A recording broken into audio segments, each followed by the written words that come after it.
Welcome to Rock Doc Trucker TV. Today we have Camy. Camy. How are you doing today, Camy? I'm awesome. My day's done. Camy, so I know it's random. I just came up to you.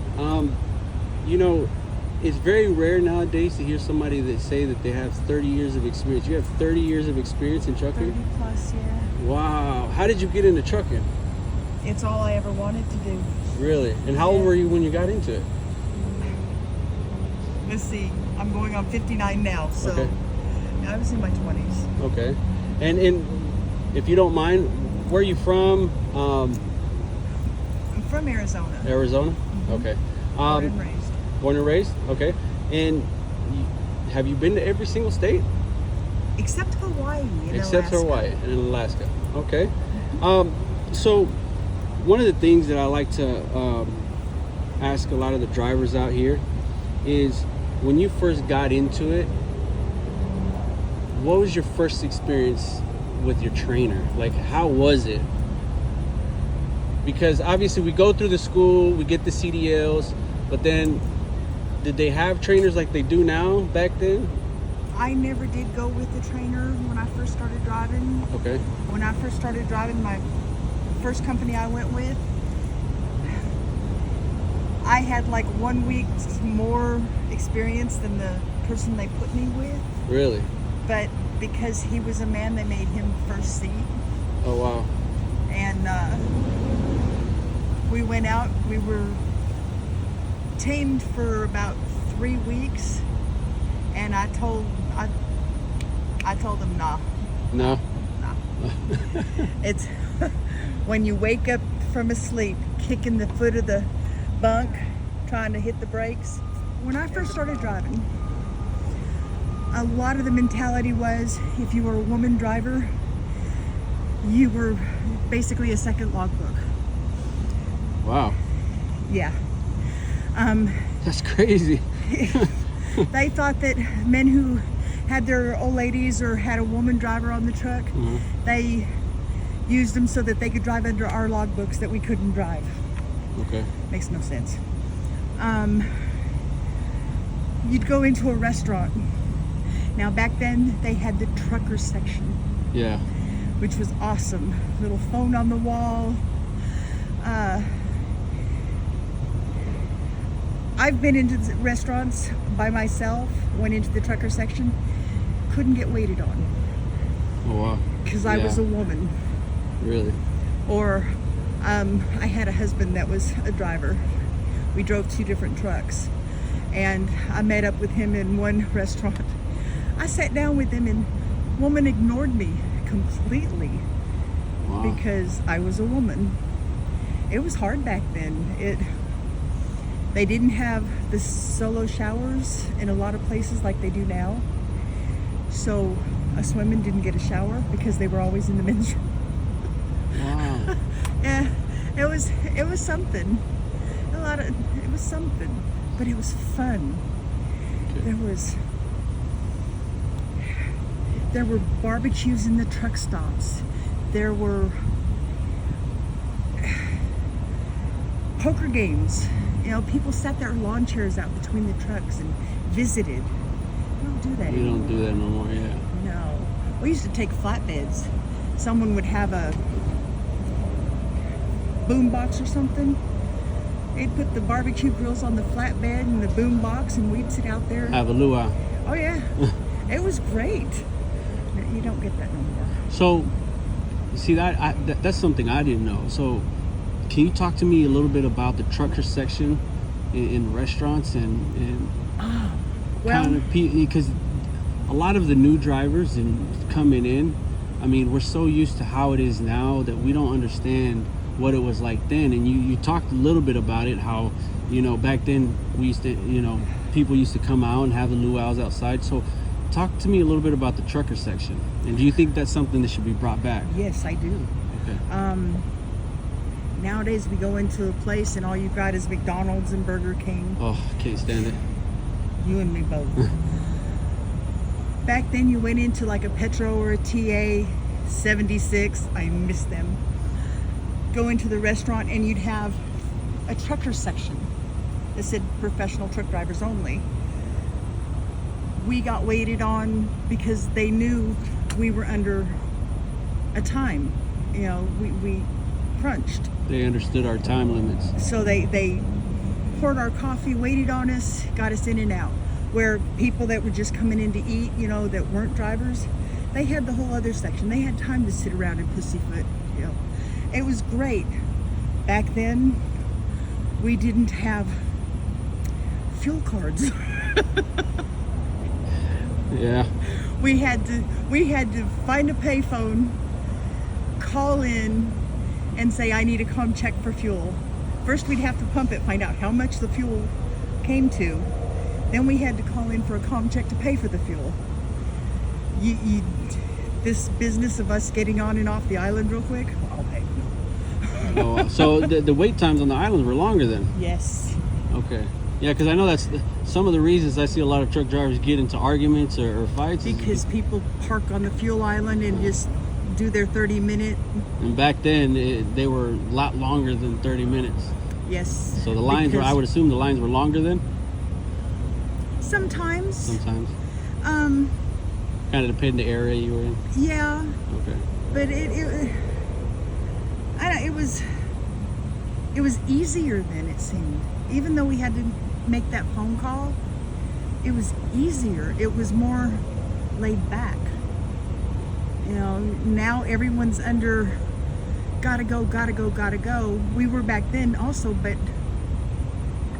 it was more laid back.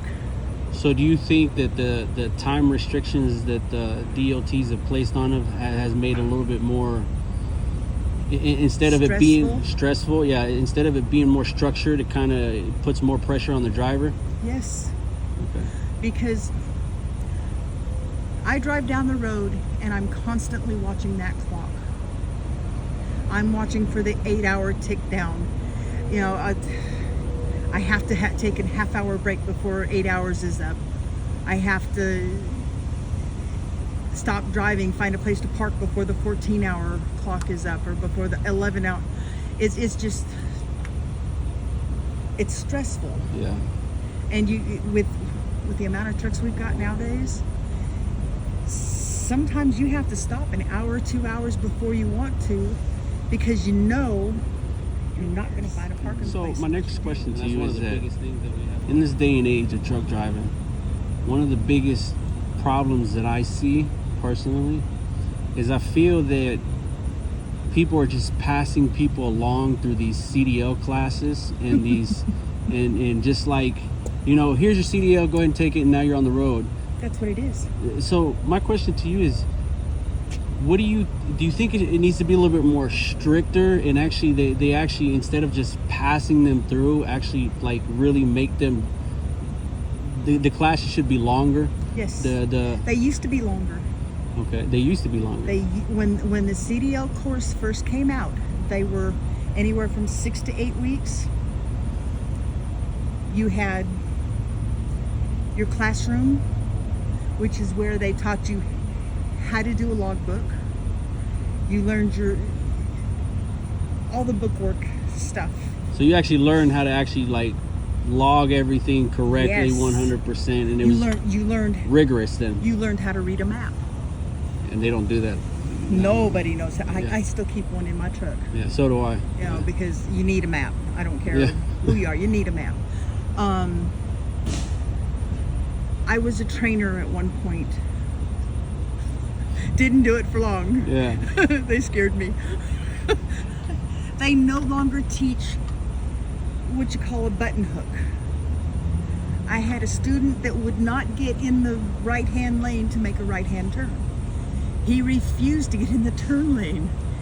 And they don't teach a button hook anymore. They teach them enough, and most schools will tell them, they teach them enough for them to pass the CDL. And that's it. And that's it. Well, that's how my school was. It's like everything else they have to learn out here on the road, yeah. And it's dangerous. Yeah, it is. In my opinion, and opinions are, you know, a dime a dozen. I think everyone that comes out here on the road should have to do Wyoming for at least a year. It's Denver, Colorado to Salt Lake City, Utah, having to go north and then cut across Wyoming. It gives you the best winter driving experience. If you can drive Wyoming in the wintertime, You can drive anywhere. because between the wind and the snow and the ice, them shutting down the highways, the climbs, if you can do Wyoming for a year, And you'll be good to go. you're good to go. So you had mentioned a button. Can you explain to a lot of the new drivers what a button hook is? A button hook. I know what a button hook is, but I know a lot of drivers Don't know. don't understand or what it is. What a button hook is, say you're on a 2-lane with a turn lane. Okay, that right lane is a right-hand turn lane. You don't have a lot of room. You're turning onto a 2-lane right-hand turn. You come up as close to this curb as possible. When you get up close to the corner, keep an eye on your mirror, make sure there's no one there. You swing out and you button hook it so that you don't hit the curb turning and you miss the cars. Now you have to keep the back end as close to the curb as you can so that no cars sneak up beside you. Yeah. And I think that's why they discontinued teaching it, because too many people were leaving too much room and cars were trying to slide up beside them and Get around them. got ran over, you know. So but in tight spots, button hook it's one of the best right-hand turns skills you can have. Yeah. You know, but So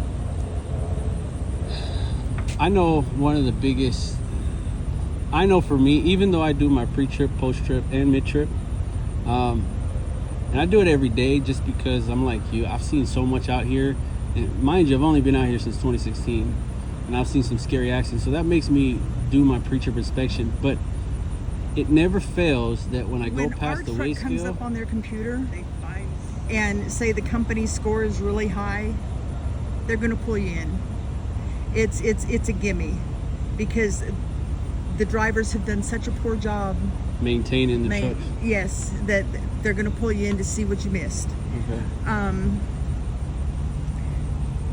Sometimes it's because the officer has had a bad day at home. Okay. You know, it bleeds over into their work like anybody else. I Yeah. know if I get off a phone call before I start work and it was a bad phone call, I'm in a pissy mood all day long. Yeah. Same with DOT.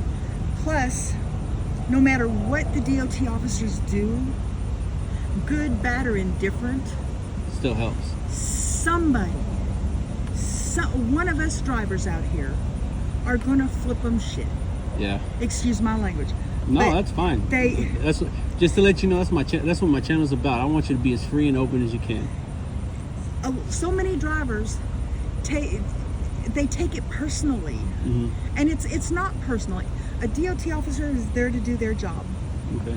I mean, you've seen the videos. Yeah, I have. Where trucks are driving down the road and the whole back end falls out from underneath their trucks and it kills somebody. Yeah.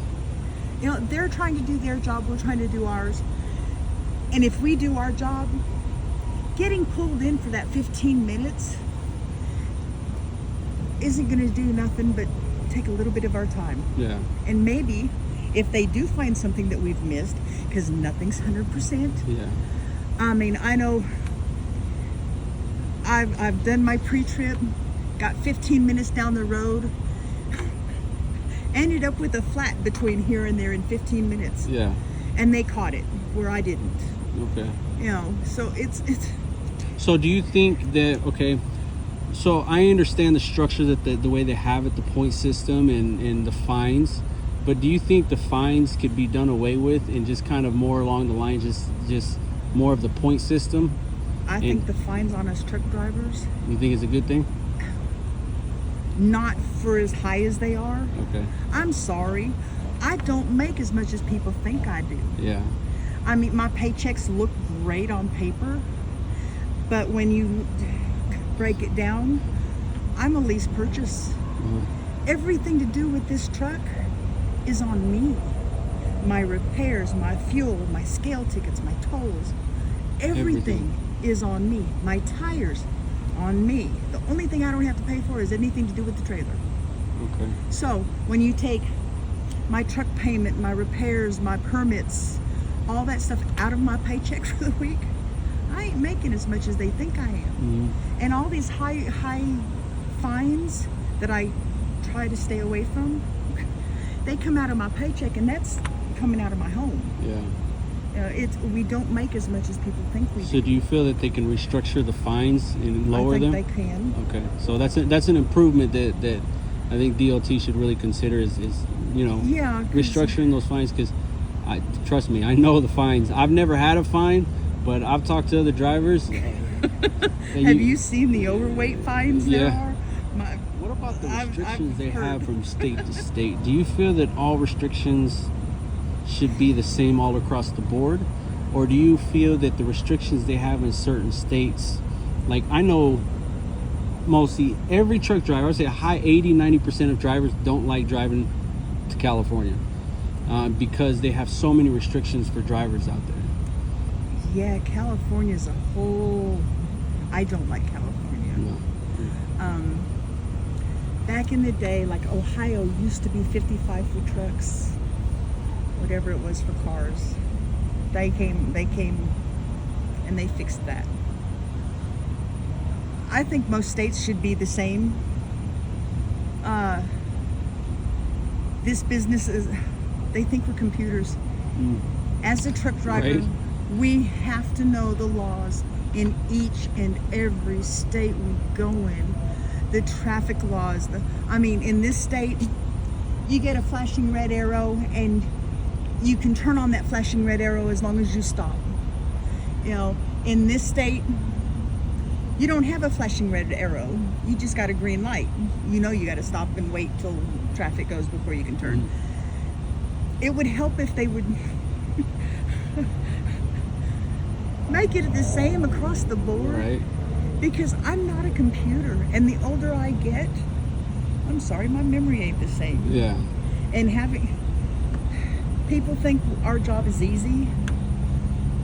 I want to see some of these other people try to remember what traffic laws are in what state. Yeah, it can get really complicated. It really, can. It really can. It can. Bring this up because the thing is that I've met quite a few females who've considered getting into the trucking industry, but they're afraid to for so many different reasons. I've heard from, there's just too many guys. I've heard reasons that they don't feel like they want to get into it for their own personal reasons, but sometimes something's holding them back, in other words.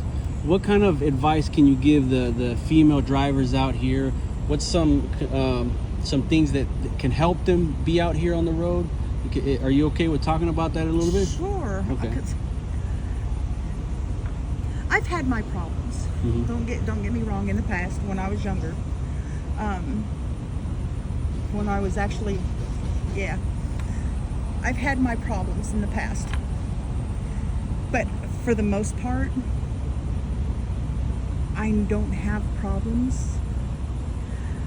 Once in a while, I'll run across someone that has had a bad day and a pissy day, and I just happen to be the one that they go off on. But for the most part, I wouldn't trade my job for the world.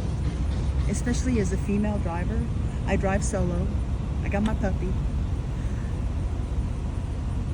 It doesn't bother me to park anywhere. As long as I got my doors locked. She lets me know if someone comes up to the truck. If you want to drive. Go for it. Don't be afraid to do it. Yeah. There you go. It's a hard life. But it's rewarding at the same time. It is. Knowing that this person in this city is going to have toilet paper to wipe their butt with, soap to wash their hands and face with, food to put on their table because of us. Heck, There ain't nothing more rewarding than that. A lot of people don't realize we are heroes out here. We are. What are some of the security measures any truck driver, but even more so including women, because obviously that fear is there, It is. you know, and I really want to focus on that topic because I know I've been in situations and parked in certain areas where it just kind of made me like, all right, so I got to make sure I'm ready for this. So can you give some safety tips I to lock my doors. lock your doors? Okay. Yeah. Have a dog if you can. She's more company than she is anything else. She warns me. Yeah. Yeah. But, and, well, you saw her. Mm-hmm. People are scared of her. Mm-hmm. Even- Oh yeah, when I got in my truck and I saw, I was like, whoa. I was like, hello. But you know, have your dog. For the most part, it's pretty safe out here. Yeah. Yeah, I don't have any problems, and the biggest problems I've ever had were from four-wheelers. Yeah. I had a guy get pissed off. I had the right of way, and you know we turn wide. Yeah. So I took up both lanes to turn to do what I had to do. And he come up in front of me, stopped his car in front of me as I was driving. Wow. Had to stop. Gets out of his car and yells at me because I made him wait. And just for the people out there who don't know what four-wheelers are, those are just regular vehicles on the road. They're not Yeah. trucks. They're not semi-trucks. So now that we started talking about that, what's some things that people in normal vehicles should be aware about us? Because I know for a fact that a lot of them, they don't understand our trucks, how they move, how they operate. What are some of the things you can tell them so they can get a better understanding of why it's so important that to watch? I'm not saying watch out for us in a bad way, but just kind of understand that we're not able to do the same things as they can in a normal vehicle. Don't get impatient. When we are coming from a stop, we're at a stoplight, we're coming from a stop, it's going to take us a minute to go. I mean, you might have to wait a few more minutes, but 9 times out of 10, number one, we're heavy. And it's going to take us a minute to get up the gumption and go. Yeah, you can't rush something like that. Yeah. Stopping distance. I leave space between me and the vehicle in front of me for a reason. Yeah. Because you don't want to be behind me to race up, slide in front of me in my cushion zone. You're asking, don't do that. Yeah. So basically, Give us room. give us room. Yeah. We're Leave cushion behind us and leave cushion in front of us for the purpose of if somebody comes speeding up behind us, hits us from behind, we're not going to run right into you and cause an accident. That's about it. Yeah, okay. I mean, give us the space we need, and don't come up beside us and just sit there. Just Yeah, I know. Trust me, I know. Yeah. don't come up beside us and just sit there. They seem to think that we block out the sun for them. You know? Let's see what someone once told me. The reason they get in behind us so close is so that we can pull them along with us to save the gas. I've heard that. Yeah, I've heard that. Yeah, and if I have to come to a stop, you're going to eat that bar. That bumper, yeah. And what she's talking about basically is that there's a lot of drivers that like to follow so closely behind us, and as she can't said, see that them. we can't see them. And if we have to slam on our brakes for whatever reason, you know, we don't have the same stopping distance as a normal vehicle. A football field and a half on a dry, sunny day for us to come to a stop safely. And can you repeat that one more time so they can hear it? A football field and a half on a dry, sunny day is what it takes to stop one of these things loaded safely. And that's for us to just come to a complete stop, Yep. a safe stop. And just for people who don't know anything about football, A football field is 100 yards. I did not know that. I know it's a big field. So that's just kind of giving people out there an example of how long it takes for us to actually, come to an actual stop. That's So a lot of distance. So what's the worst? Obviously, for 30 years, you've experienced a lot of accidents. Yeah. And I want to reiterate that because your experience means a lot to me. And it means a lot to a lot of other people because you have a lot of knowledge to give to individuals.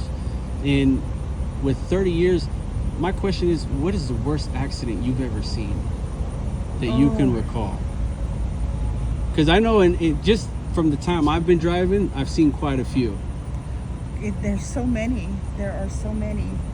I guess going across Wyoming, they had shut down the highway, but not before some of us trucks got past the shutdown point. And I don't know how many were turned over and jackknifed, and Wow.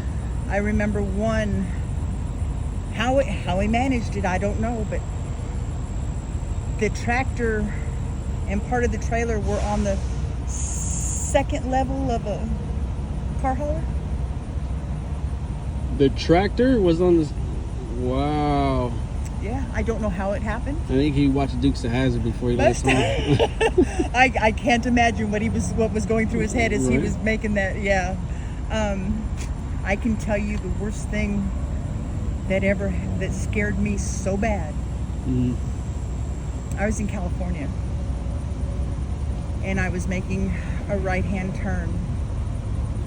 You couldn't go in front of the railroad tracks because there wasn't enough room for the semi-truck Yeah. trailer.